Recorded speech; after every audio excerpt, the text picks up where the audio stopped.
общите части, асансьора, нашия апартамент. Влиза се просторен коридор. Това е перално или мокро помещение. И от тук отиваме към хол.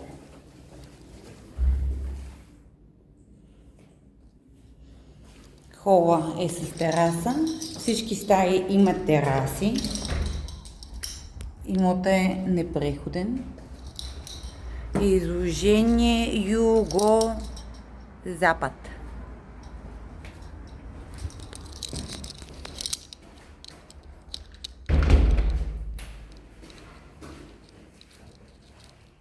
Това тук е тоалетна и натам кухня. Отиваме към тоалетната. Стандартни размери. Кухнята.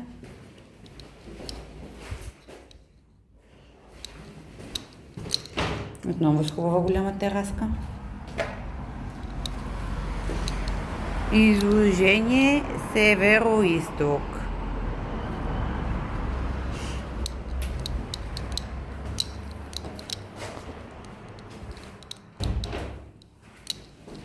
Отиваме към допълнителен коридор, който дава допълнителна шумоизолация към спалните. Спалня 1 по-голяма, спалня 2, баня с тоалетна и от тук са тръбите. Така.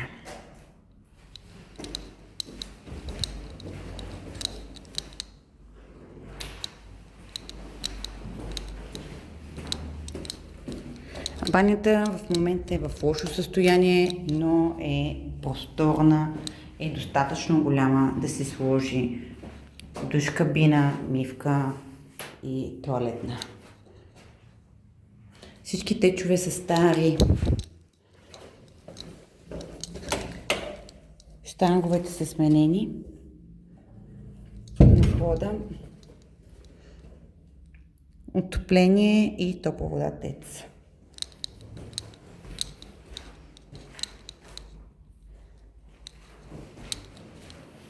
Изток. Изложение изток. Тази тераса е най-дълбоката от трите. Достатъчно място има за пувче, за маса, за столчета. Много лек север, предимно запад. Запад, извинявам се, ако съм казала долу.